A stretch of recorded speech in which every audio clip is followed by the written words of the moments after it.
રાજકોટ ગોંડલ ચોકડી નજીક આવેલા ફ્લેટમાંથી ગળાફાંસો ખાધેલી હાલતમાં મૃત મળી આવતા ચકચાર। પરિવારે live in partner Aslam Hussain Sama પર હત્યાનો ગંભીર આક્ષેપ લગાવ્યો। મૃતકના બહેનનો આરોપ, હત્યા બાદ આ ઘાતમાં ખપાવવાનો પ્રયાસ કરાયો। પરિવારના જણાવ્યા મુજબ અસલમ દ્વારા અવારનવાર માનસિક અને શારીરિક ત્રાસ અપાતો હતો। મૃતદેહને વતન જેતપુર ખાતે અંતિમ સંસ્કાર માટે લાવવામાં આવ્યો।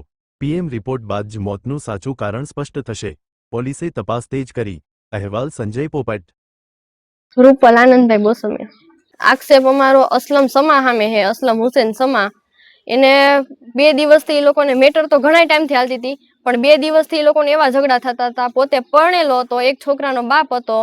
એ કે હું અહીંયા જઈશ મારી ઘરવાળી પાસે। એની મમ્મી અને એની બેન ઘટી ફોન કરીને એમ કહેતી હતી કે તું અહીંયા આવ। એની ઘરવાળી અહીંયા હતી ને કે તું એની પાસે અહીંયા આવ।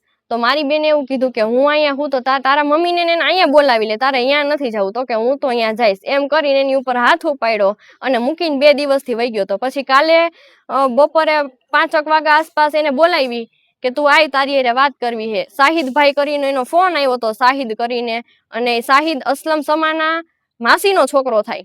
એને એમ કીધું કે તમે અહીંયા આવો વાત કરવી। પછી અસલમ પાસે એના માસીના ઘરે વાત કરવા ગઈ, શાહિદનો ફોન આવ્યો હતો એટલે। પછી અહીંયા હું વાત થઈ હું નહીં અમને કાંઈ ખબર જ નથી। એને આવીને ગળા ટૂંકો ખાધેલો હે કે એને મારી નાખેલી છે અમને કાંઈ ખબર નથી। જો એ છોકરો કાંઈ વાક ગુનામાં ન હોય, એને આ કાંઈ કરેલ ન હોય તો એ એમ કહે ને કે ક્યાં ગઈ નંદની, ક્યાં એ ત્યારથી એનો ફોન બોન બધું બંધ આવે છે, કાંઈ ફોન એનો ચાલુ નથી। અમને એવું લાગે છે કે આને હત્યા થઈ હોય। લગ્ન નહોતા થયા, પોતે પરણિત હતો એટલે લિવિંગ રિલેશન મૈત્રી કરાર કરેલા હતા। અને જૂના નંદની આનંદભાઈ બોસમિયા એને મૈત્રી કરાર કરેલા હતા।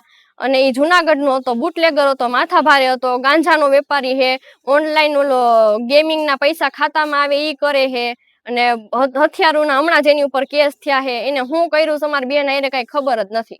હા, અગાઉ એની ઉપર એની અસલમની ઘરવાળી અને અસલમની ઘરવાળીની મમ્મી એ બે થઈ અને એને મારી હતી। એના વાળ કાપી નાખ્યા હતા, માથામાં છરી મારી દીધી હતી, એને ઢીકેન પાટે ઢોરમાર માર્યો હતો એને।